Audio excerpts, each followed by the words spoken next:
সাথে সাথে তারা কিন্তু প্রতিক্রিয়া দেখান নাই আলোচনার বিষয়ে, কিন্তু তৎক্ষণাৎ যে কথাটা বললেন যে মাহফিলের ঘোষণার বিষয়ে, আমি মাহফিলের ঘোষণা দিয়ে এটা খুববার আগে তখন আমাকে যে সহসভাপতি সে বললেন, এই ছেলে তুমি কার কাছ থেকে অনুমতি নিয়ে কথাগুলো বললা?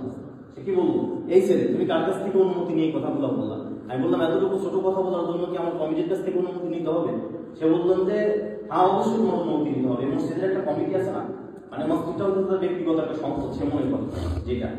আর পরবর্তীতে আমি যখন বললাম না এতটুকু বিষয়ের জন্য তো আমি আপনার কাছ থেকে অনুমতি নিতে পারবো না, এই কথা বলে পরে এখানে আজান হলাম, খুতবা দিলাম, খুতবা দেওয়ার পরে নামাজ শেষ।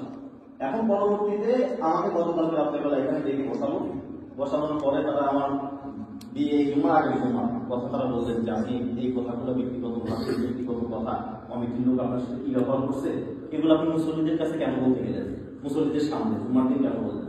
আমি বললাম কমিটির কথা এটা আম মানুষের ভিতরে আম হয়ে যায়, যখন মানুষজন আমার কাছে এসে জিজ্ঞাসা করে, পাশের মহল্লার মানুষ এসে আমার কাছে জিজ্ঞাসা করে, তখন তো এটা আমারই খোলাসা করতে হবে মুসল্লির সামনে, শুধু আপনাদের ভিতরে সীমাবদ্ধতা রেখে তো আমার লাভ নেই।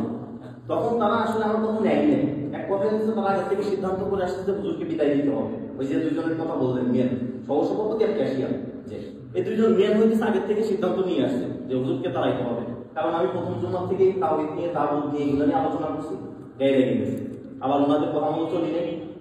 পরবর্তীতে আমি এই জুমায় ইসলাম নিয়ে এবং বিশ্ব রাজনীতি নিয়ে আলোচনা করছি।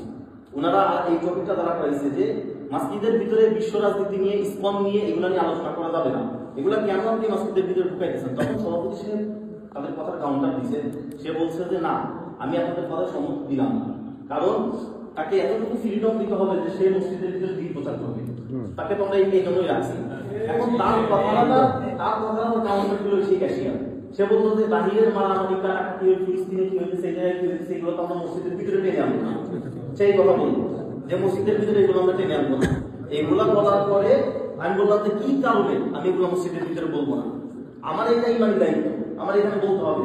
আর আমি পূর্বের কথাটা আনলাম যে আমি আপনাদের আগেও বলছি এখনো বলছি, যদি কোরআন হাদিস থেকে কথা বলতে পারি তাহলে প্রচলিত রাজনীতির বিপক্ষে যাবেই যাবে, কোন রাজনীতির পক্ষে যাবে না। সঠিক, কোরআন হাদিস থেকে কথা বলতে গেলে এটা যাবে, আপনি মানুষ চাই না মানেন।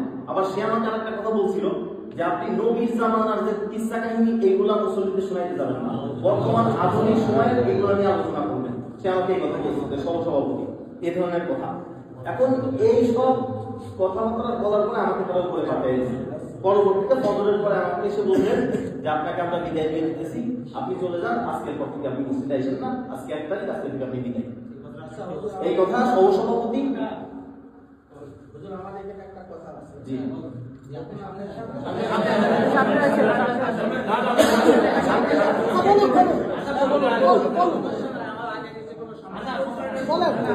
সামনে আসতে আপনি এখানে একটা কথা বললেন, আপনি পয়সা কথা বলেন। আমরা মোহাম্মদ আব্দুল সুবহান, একটা সাধারণ মানুষ ব্যবসায়ী, ঠিক আছে বলেন। যেমন আপনি একটা কথা বললেন যে আমাকে বলেছে যে এটা সম্বন্ধে কথা বলবে না, ওটা সম্বন্ধে কথা বলবে না, আগের জামানায় কথা বলবে না, তখন কি কোন ব্যক্তি বলেছে? সে একা তোমার কাছে বলেছে না আরো লোক ছিল? না, ওইখানে ওইখানে দাঁড়ায় সহসভাপতি সাহেব, সেক্রেটারি সাহেব এবং ক্যাশিয়ার, তিনজনই তারা ছিল। আমার কথা বলার এখানে একটা উদ্দেশ্য আছে, কারণ যেহেতু আমার মসজিদ কমিটির মধ্যে খালি সভাপতি আছে, আরো কয়েকটা ব্যক্তি নেই, কারণ সভাপতি সবার ঊর্ধ্বে, চাপটা আছে তার উপর। কথাটা ঠিক আছে, কারণ সভাপতি কি ওই মুহূর্তে ছিল না অন্য সদস্য ছিল না কমিটির কোনো লোক ছিল, সেটা আপনাকে খোলা করতে হবে। ওই আলোচনার সময় যেটা আমরা প্রথমে যেটা বললাম যে